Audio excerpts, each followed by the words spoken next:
The room was drenched in an unnatural brightness, the kind of light that stripped away shadows but not fear.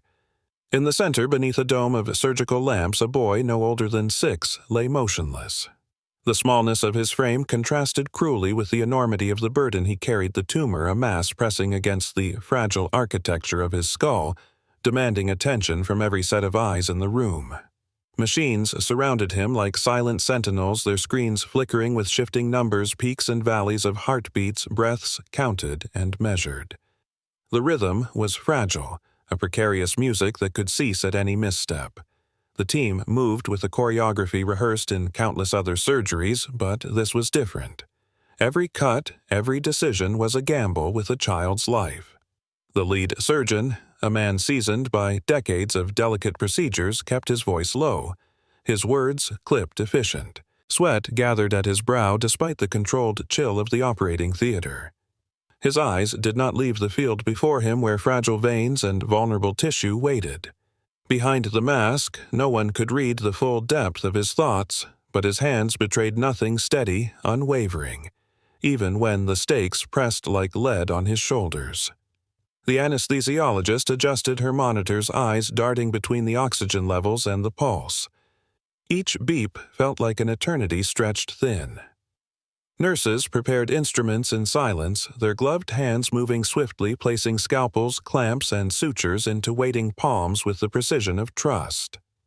Outside the sterile cocoon of the operating theater, the world was not so calm. In the waiting corridor, the boy's parents sat pressed together on a narrow bench. The walls here were painted in warm colors, an attempt to soften the edge of despair that often lingered in such places. But no color, no mural of smiling cartoon animals could mask the truth: their son's life hung on the edge of a scalpel. The father's hands were clasped so tightly that his knuckles had turned white. He stared at the floor as if answers might rise from the sterile tiles beneath him. The mother leaned forward, her face buried in trembling palms, whispering prayers that rose and fell with the rhythm of her breath. She did not know who she was praying to, God, fate, or the kindness of strangers, but she prayed as if words themselves could stitch life into her child. Back inside, the incision had begun. The first line drawn into the boy's skin felt like both violence and salvation. Blood welled, but swiftly the suction whispered it away. Beneath layers of bone and tissue lay the invader that had marked his existence from birth. It pulsed faintly unnatural and cruel, a growth that had stolen his childhood and now threatened his life. Hours passed like lifetimes. The surgical team shifted between silence and clipped exchanges, each decision carrying the weight of irreversible consequence. The air was thick, though the machines hummed with their mechanical indifference. Then came the moment every surgeon dreads. The monitor wailed a long, flat note. The boy's heart had faltered. For a breathless instant, the entire room froze. The anesthesiologist's voice broke the silence, urgent yet steady, calling for intervention. Defibrillator pads were pressed against the child's chest, his small body jolting under the current. One shock, then another. The monitor's line flickered stubbornly flat. The surgeon clenched his jaw, refusing to allow despair to seep into his focus. He had seen lives slip away, but this small, fragile boy, he could not surrender without defiance. Again he commanded, and the charge was delivered once more. The seconds stretched into agony, and then there it was, a flicker, faint, hesitant. Another beat, then another. The room exhaled as one, but no one dared to speak the relief aloud. Outside, unaware of the drama within, the mother pressed her forehead against the cool glass of the corridor window. Tears slipped down her cheeks, tracing silent rivers of fear and hope. The father finally lifted his gaze, staring into the distance, as though he might glimpse an answer beyond the horizon. They did not yet know that inside their son had walked the razor's edge and taken one tentative step back toward life. The surgery pressed onward. Hours piled upon hours. Tissue was excised, veins cauterized, delicate sutures placed with care as fine as any artist's brushstroke. Every layer closed was a small victory, a reclamation of ground stolen by the tumor. The surgeon's back ached, his shoulders burned, but his focus never wavered. This was not just a case, not just another name on the roster. This was a child who had been carried into the theater with the prayers of an entire community behind him. When the final stitch was placed and the wound sealed, silence stretched heavy. The boy's chest rose and fell, shallow but steady. The monitors sang in fragile harmony, the rhythm of life reclaimed. Only then did the surgeon allow himself a breath deeper than all the others before. He removed his gloves slowly, as though every movement carried the sacredness of survival. In the corridor, the door opened with a hiss, and the parents rose as though pulled by invisible strings. Their faces were a canvas of fear and hope, painted in trembling anticipation. The surgeon's words were simple, almost understated, but they carried the weight of a miracle the boy had survived. The mother collapsed into sobs, her relief as violent as the grief that had preceded it. The father's hand found hers, clutching it as though he feared she too might vanish if he let go. For a moment, the corridor transformed from a place of dread into a sanctuary of thanksgiving. And yet, even in survival, the journey was far from over. The child's head bore a scar that would forever mark the day he danced on the thin line between life and death. That scar, still raw, would come to define him in ways no one yet imagined. But for now, in the quiet aftermath, the story paused. A small boy had endured, and with him endured the hope of all who had believed in his chance. And to you listening to this story, if you believe in the resilience of the human spirit, if you wish to follow journeys of survival and transformation, remember to subscribe and stay with us. For this is only the beginning of a life that would one day inspire countless others. The town was small, pressed against the endless fields of Ohio where winters bit hard and summers stretched wide with heavy air. Life here was ordinary in the way it often was in forgotten places. Rows of modest homes, a diner that smelled of grease and coffee, a gas station that doubled as a gathering point. For the boy's parents, it was the only world they knew. They lived in a narrow wooden house at the edge of town where the paint peeled from the siding and the wind crept through the cracks in winter. His mother had prepared for his arrival with the quiet hope of any parent folded baby clothes stacked neatly on a chair, a second-hand crib, gifted by a neighbor, and a heart swollen with anticipation. His father worked long hours at the mechanic's garage, hands calloused from engines and oil saving every spare dollar in a jar tucked beneath the kitchen sink. The child they awaited was not born into plenty, but into love, and that was meant to be enough. The day of his birth broke with gray skies and the muted hum of rain against the windows. In the hospital, harsh fluorescent lights cut through the dim. The mother's face was slick with sweat and tears as she fought through the waves of pain, gripping the hand of her husband, who whispered encouragements he scarcely believed himself. The room smelled of antiseptic and anticipation, the sterile scent of beginnings and endings alike. And then his cry. Sharp, insistent, the first sound of his existence. Relief surged through his parents like electricity. They looked expecting to see perfection, the miracle they had prayed for in sleepless nights. Instead, silence fell heavy.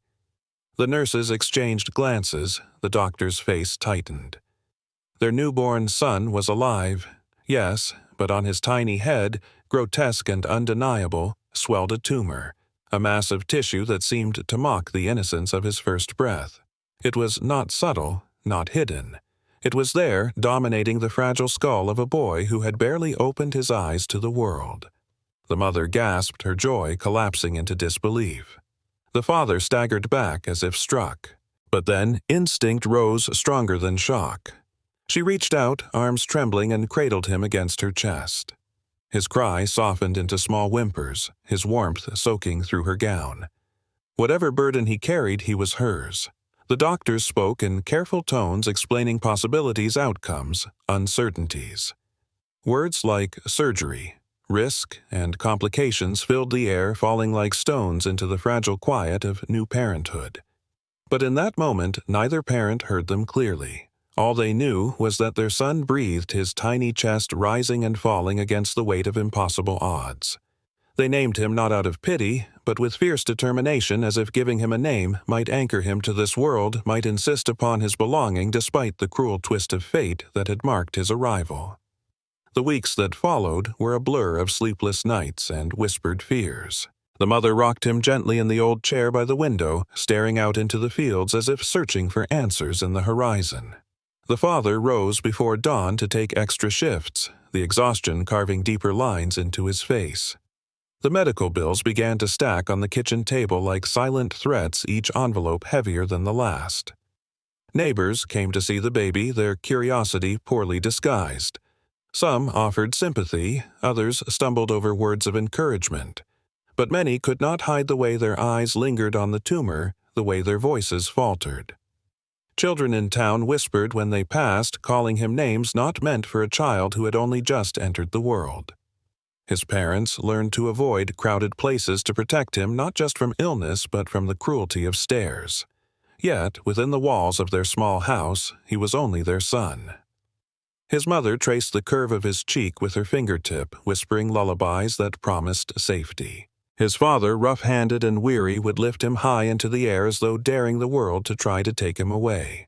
At night, when the boy slept in his crib, the couple would sit together in silence, their hearts a mixture of love and fear. There was always fear. Doctors warned that as he grew, the tumor could press deeper into his brain, threatening his life. They spoke of eventual surgery, but the cost was staggering, a mountain insurmountable for a family scraping by in the Midwest. Each appointment ended with the same hollow reassurance: "We will monitor. We will see."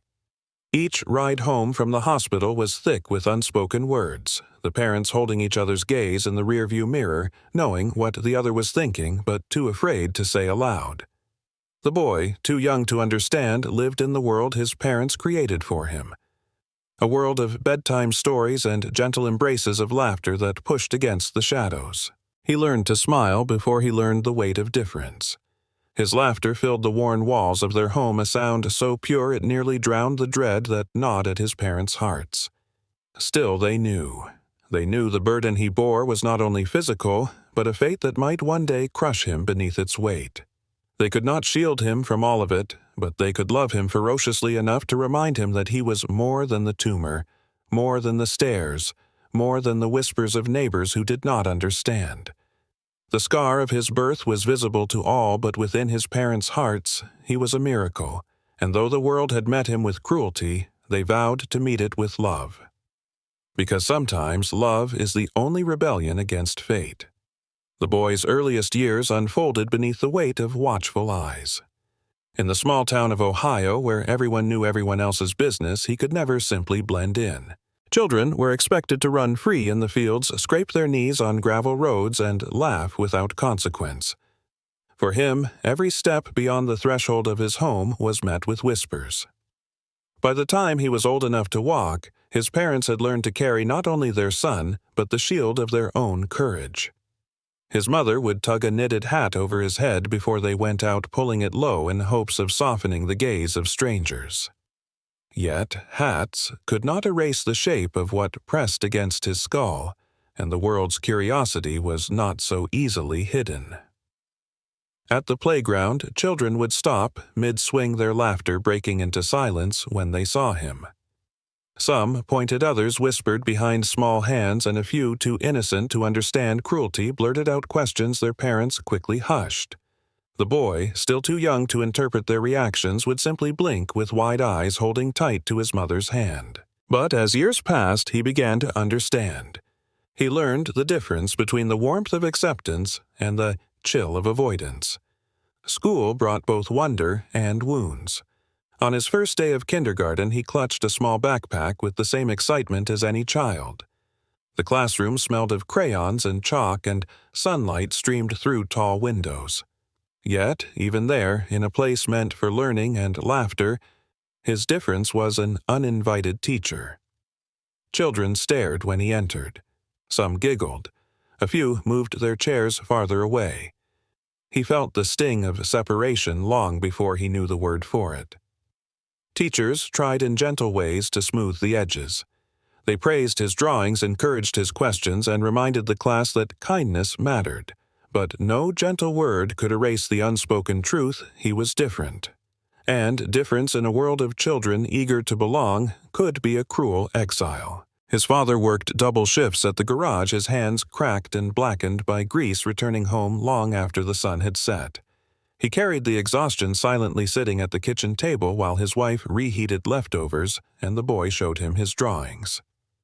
The father would smile, even when his eyes were hollow because the sketches, houses, trees, the outlines of people were the only world where his son was not defined by the burden on his head.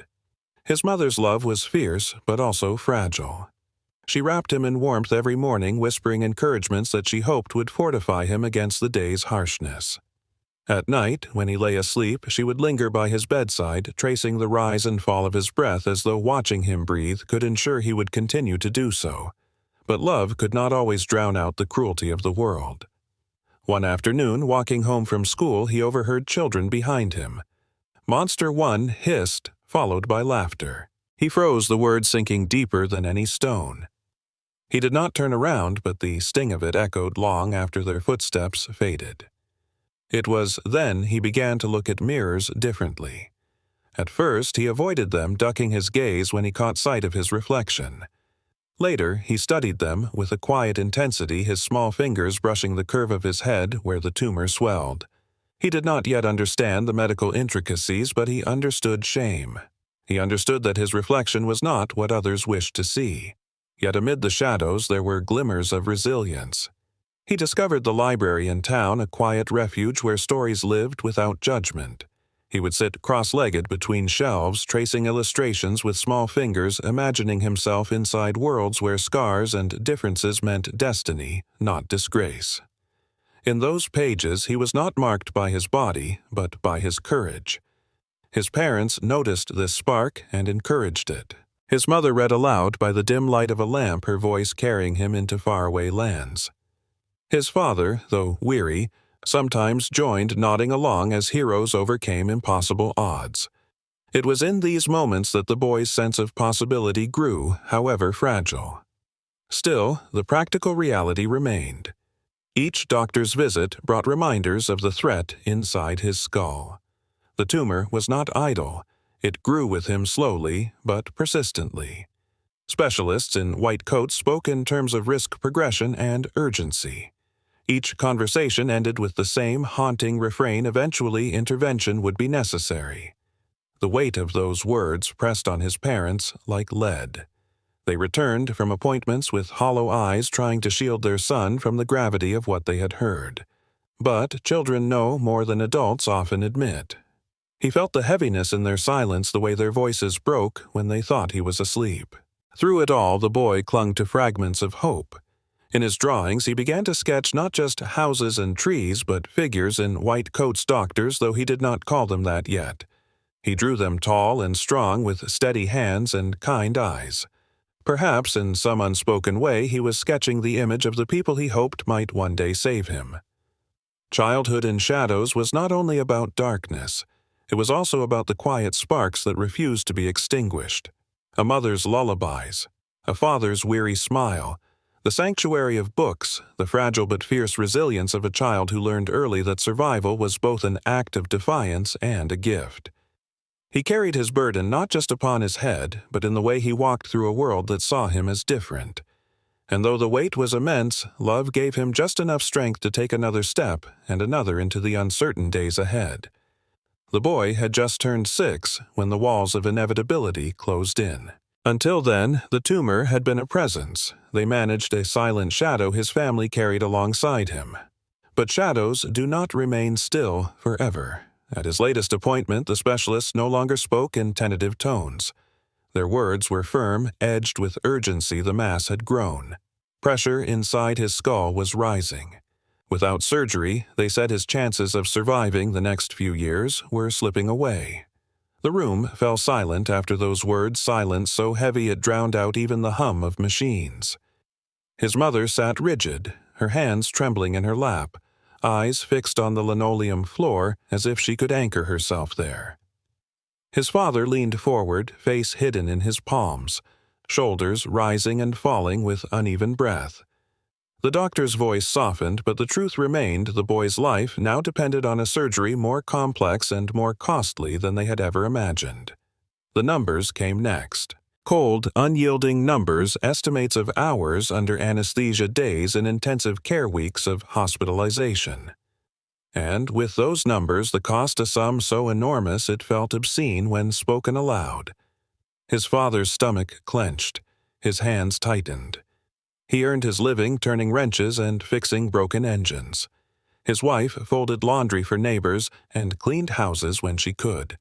Together, their income barely covered the roof over their heads, the food on their table.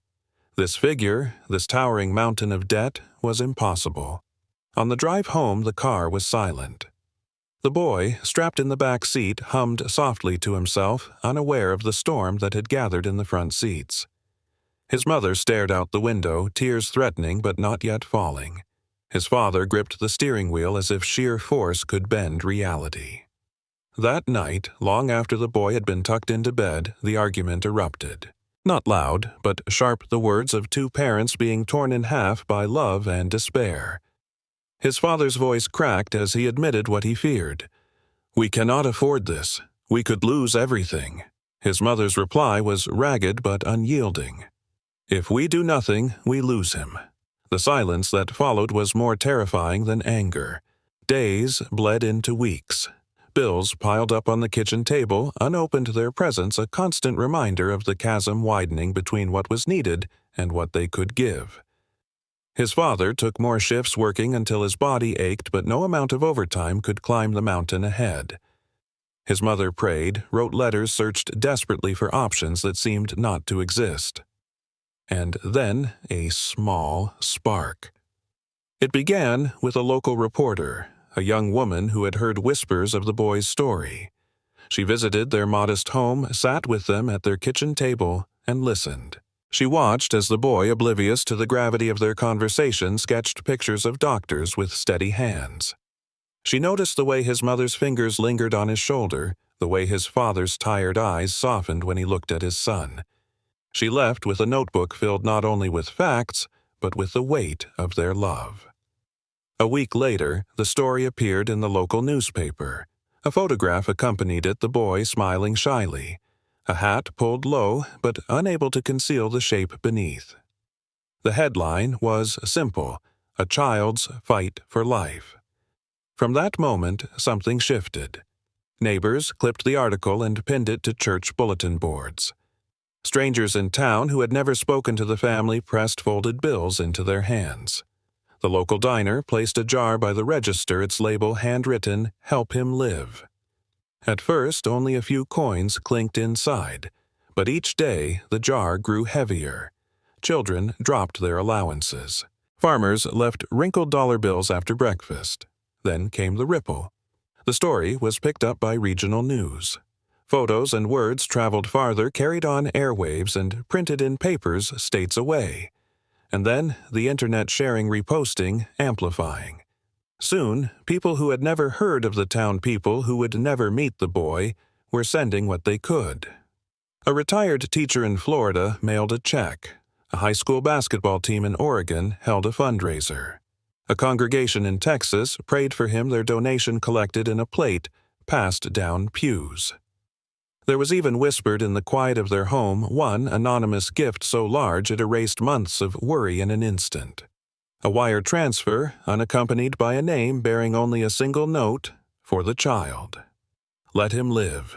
The parents watched in awe as the impossible began to unravel. Their kitchen table, once crowded with overdue bills, now held letters of encouragement, cards drawn by children, envelopes filled with hope disguised as cash and checks. The father, who had once spoken of surrender, now stood taller. The mother, who had never doubted but had feared she stood alone, now felt the weight of thousands of unseen hands lifting her child toward survival. The boy himself sensed something had changed. He did not understand the economics of surgery or the logistics of fundraising, but he saw the joy in his parents' eyes when they opened envelopes, heard the tremor in their voices as they read words of kindness from strangers. He felt, perhaps for the first time, that he was not alone. The burden he had been born with was no longer carried only by his small shoulders. It was the first climb, the ascent from despair to hope. And though the mountain ahead remained steep, the boy and his family now knew they were not climbing it alone. As the date of the surgery drew closer, the town prepared in quiet solidarity. Candles were lit in windows, prayers whispered at dinner tables, jars filled with coins and folded bills. Across the country, people who would never know his laughter or hear his voice carried him in their thoughts.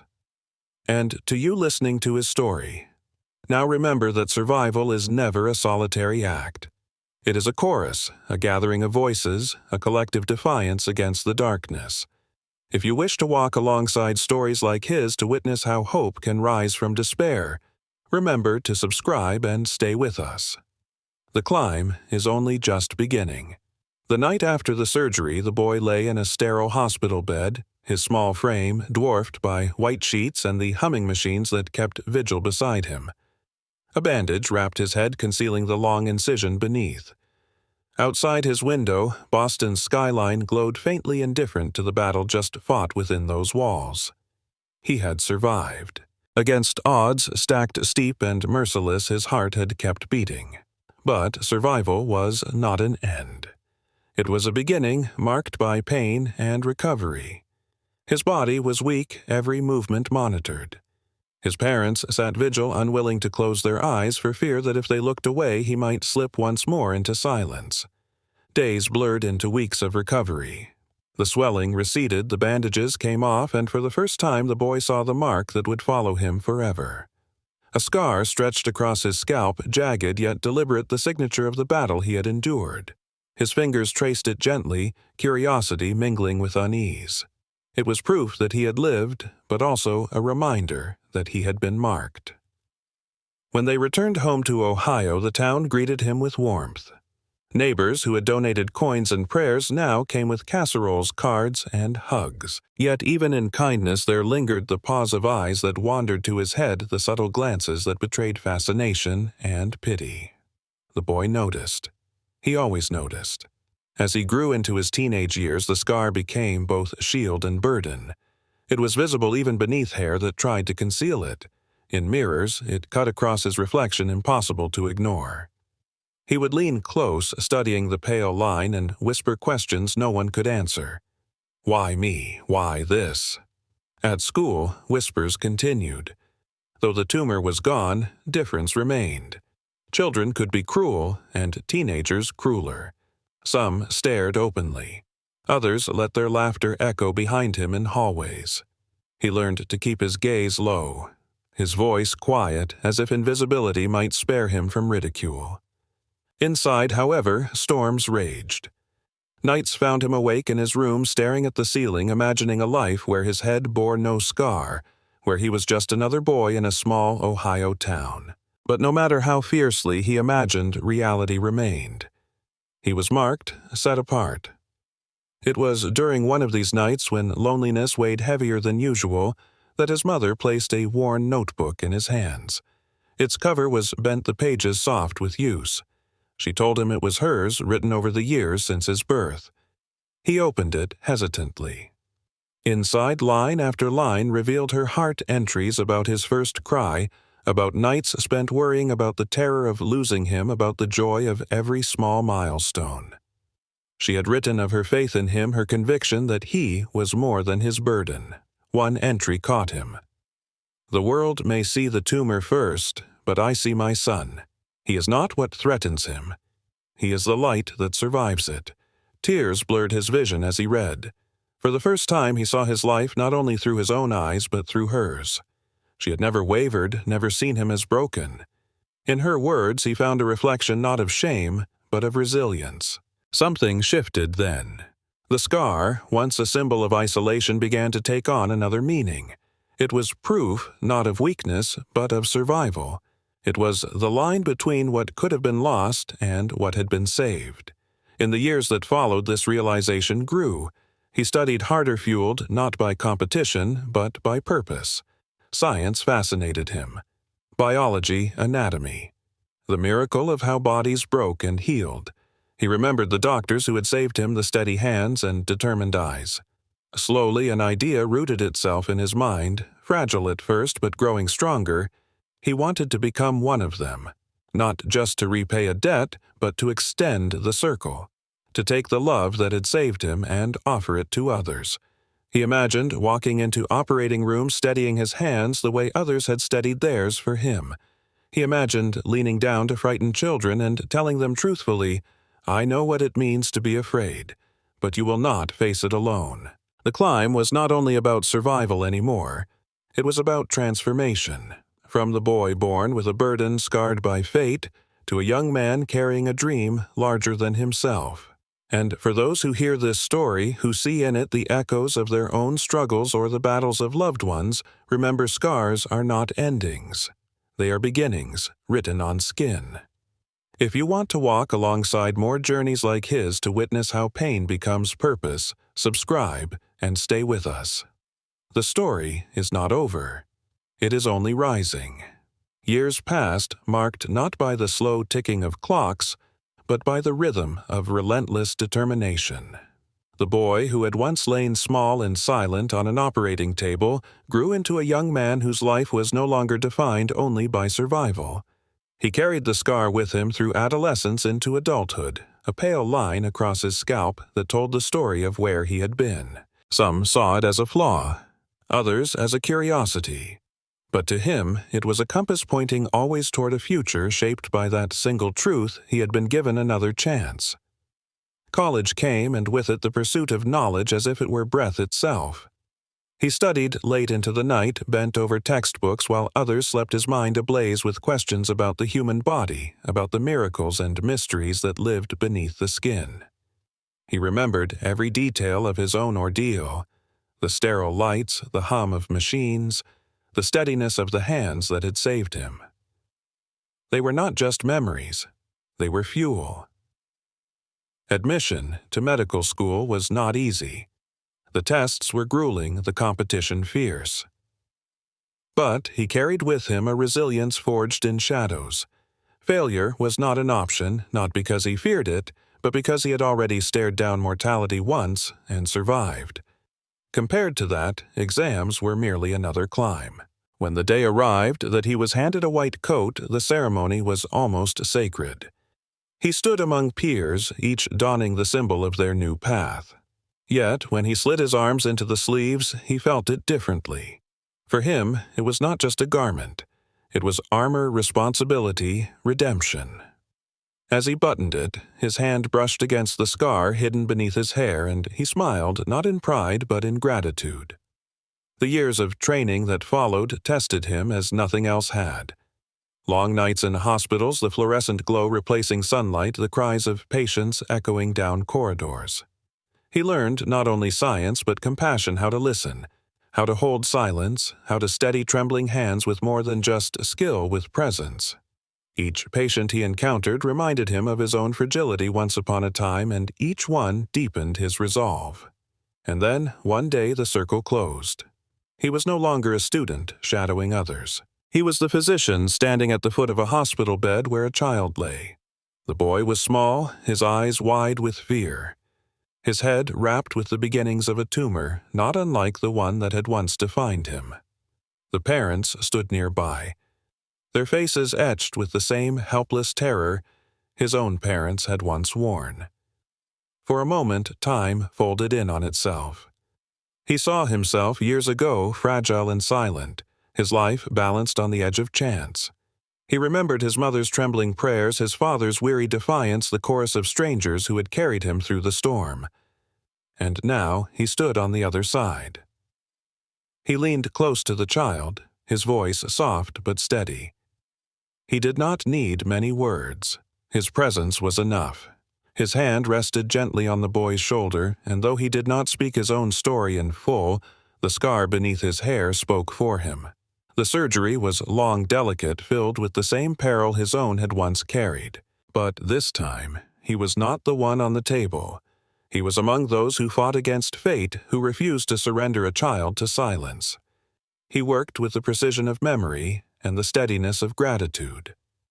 Hours passed, and when the final suture was tied, the child's heart still beat, fragile but determined. Outside the operating room, the parents clutched each other, tears streaming as they received the words they had prayed for their son had survived. He watched them, and in their trembling relief he saw his own parents years ago. He understood the depth of their gratitude because he had lived it. Later, when the hospital corridor had quieted and night pressed against the windows, he paused by the child's bed. The boy slept peacefully, unaware of the battle just won. The doctor touched the scar on his own head once more, then turned away. Life had come full circle, from patient to doctor, from burden to purpose. His survival had never been just for himself. It had been for this moment and for countless others yet to come. For in the end, the greatest redemption of suffering is not simply to endure it, but to transform it into hope for someone else. And in that transformation, scars cease to be reminders of pain. They become signatures of resilience, proof that from shadows, light can rise again.